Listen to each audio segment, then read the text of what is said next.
देखिए, दिल्ली भारत की राजधानी है और वहां जो प्रदूषण फैल रहा है, इसमें कोई एक व्यक्ति को दोषी नहीं ठहराया जा सकता। पॉपुलेशन कंट्रोल बहुत जरूरी है। जनसंख्या नियंत्रण बहुत जरूरी है।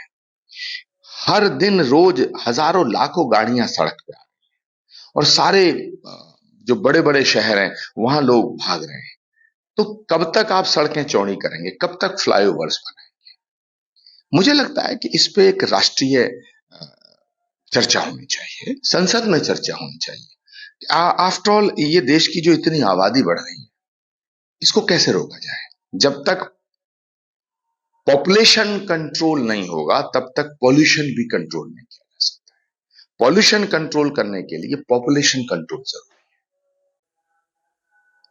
देखिए, एक तो अमित शाह जी सरदार पटेल के बाद पहले ऐसे गृह मंत्री हैं जो दमदार भी हैं और असरदार। जहां तक सवाल है आतंकवाद का, तो आतंकवाद इस देश के लिए सबसे बड़ा खतरा है। और कश्मीर में 370 को हटाने से पहले जो स्थितियां थी वो तो आतंकवादियों का राज था, अलगाववादियों का राज था।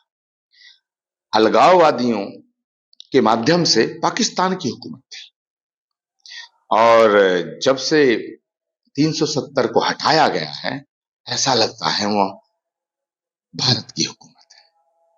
भारत में राजनीतिक दल कोई भी सरकार बनाए, इस ये विषय नहीं है। विषय यह है कि उसकी श्रद्धा भारत में होनी चाहिए। एक निशान, एक संविधान, एक झंडा, ये भारत की पहचान होनी चाहिए और भारत की शक्ति होनी चाहिए। तो जम्मू कश्मीर में 370 हटने के बाद जो चुनाव हुआ है, वो चुनाव लोकतंत्र का प्रतीक है। वो चुनाव भारत की जीत है। वो चुनाव भारत के दुश्मनों की हार है। तो 370 का हटना एक ऐतिहासिक फैसला था और 370 के हटने के बाद ये प्रमाणित हो चुका है कि प्रधानमंत्री नरेंद्र मोदी के नेतृत्व में जो फैसला लिया गया वो भारत के हित में था। देखिए, आदरणीय मल्लिकार्जुन खड़गे जी नाम से तो लगता है हिंदू है।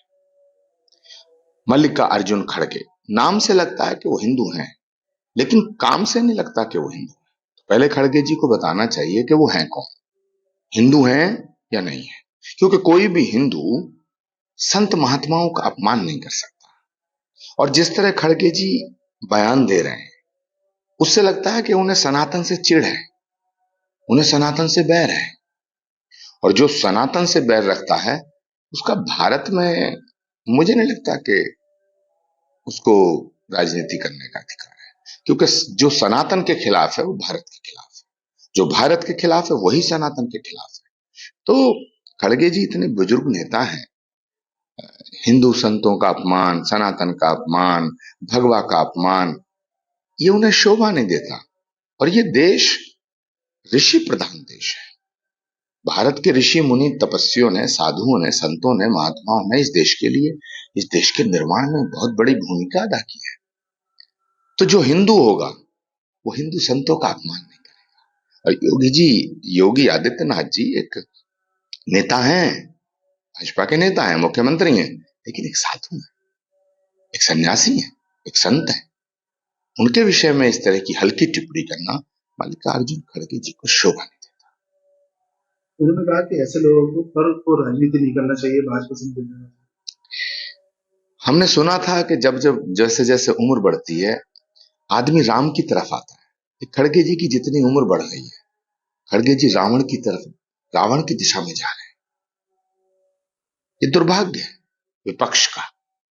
अब पता नहीं ऐसा वो क्यों कर रहे हैं, लेकिन वो कर रहे हैं। उम्र के इस पड़ाव पे उन्हें सनातन का विरोध नहीं करना चाहिए।